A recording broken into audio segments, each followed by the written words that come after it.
आज की वीडियो में आइए हम देखते हैं बाल विकास मनोविज्ञान से कुछ एक पार्ट को देखते हैं।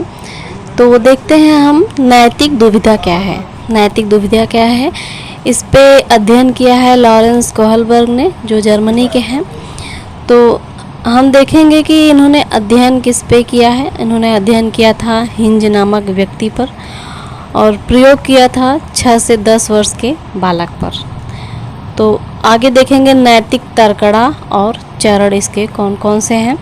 तो हम आइए देखते हैं आगे कि इनके चरण कौन कौन से हैं। तो चरण जानने से पहले हम जान लेते हैं पहले कि नैतिक दुविधा है क्या। तो परिभाषा है वह अवस्था जब दो में से किसी एक को चुनना मुश्किल हो जाए।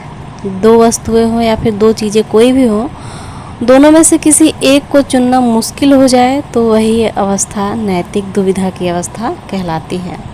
ठीक है, अब आगे आप उदाहरण देखेंगे, उसके चरण देखेंगे और कौन कौन सी अवस्थाएं होती हैं। आगे देखते हैं हम नैतिक विकास के चरण कौन कौन से हैं।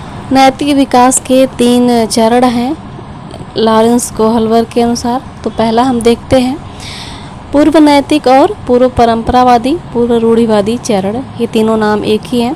तो देखते हैं इसकी अवस्था 4 से 10 वर्ष है।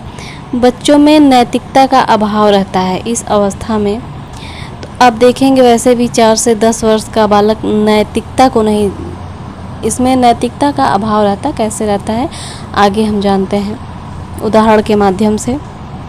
तो अब यहाँ पे हम देखते हैं कि नैतिक दुविधा यहाँ आती कैसे है।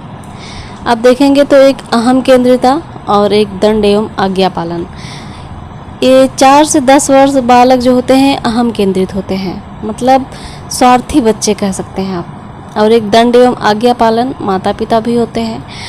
तो होता क्या है, बच्चा ये कहेगा, अगर आप कहीं जा रहे हैं, कुछ कर रहे हैं, तो बच्चा ये कहेगा कि सारे के सारे खिलौने हमें दे दीजिए ना, लेकिन माता पिता बोलेंगे कि कुछ बड़े भाई को भी दे दो।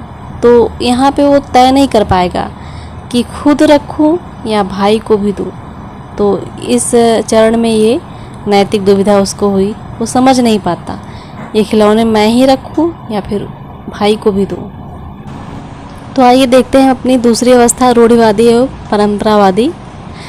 इसकी नैतिक अवस्था है 10 से 13 वर्ष। इसमें नैतिक दुविधा क्या होती है हम आइए देखते हैं। अच्छा लड़का अच्छी लड़की है ना की अवस्था ये होता है। और कानून एवं कानून व्यवस्था की अवस्था इसे कहेंगे। 2 चीज़ों में यहाँ पे दुविधा होगी।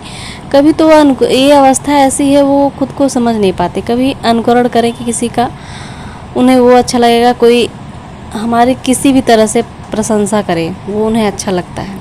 लेकिन कभी कभी उन्हें कुछ देखते हैं तो उन्हें वो कहे ना प्रोत्साहित होते हैं, तो उन्हें लगता है कि हमें आत्मनिर्भर बनना चाहिए, कानून व्यवस्था का पालन करना चाहिए। तो वो समझ ही नहीं पाते, इन बातों में दुविधा में रहते हैं कि ये सही है कि कानून व्यवस्था सही है कि अनुकरण या प्रशंसा जो हो रहा है वो सही है, किस तरह से हम रहें, वो इस दुविधा में बने रहते हैं। तो हम आइए देखते हैं अपनी अगली तीसरी चरण और तीसरा अवस्था क्या है। तीसरी अवस्था उत्तर पारंपरिक उत्तर रूढ़िवादी अवस्था। ये इसकी नैतिक अवस्था है 13 से 16 वर्ष। तो इसमें हम देखेंगे 13 से 16 वर्ष में देखने की नैतिक दुविधा सबसे ज़्यादा क्या मिलती है कि एक तो सामाजिकता होती है, सामाजिक अनुबंधन, और सार्वभौमिक नैतिकता भी होती है। कि यहाँ इस अवस्था में आप देखेंगे तो परोपकार ये करने की बहुत ज़्यादा, देश की सेवा, ये सब ज़्यादा होता है, सामाजिक अनुबंधन। और एक ये भी होता है कि अपना स्वार्थ, अपना भी काम बन जाए, है ना। तो आप मेरी मदद करिए और मैं आपकी मदद कर दूं। इसमें क्या होता है कि मेरा भी काम बन जाए और दूसरों का भी काम बन जाए।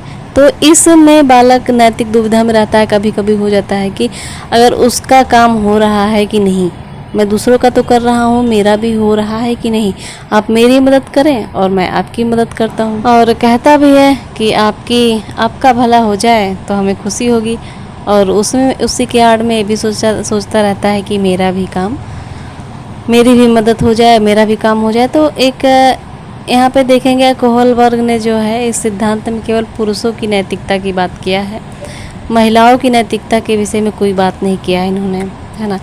तो मैं आशा करती हूँ कि ये जो नैतिक दुविधा है आपको समझ में आई होगी। अगर समझ में आई होगी तो वीडियो को लाइक करना, चैनल को सब्सक्राइब करना ना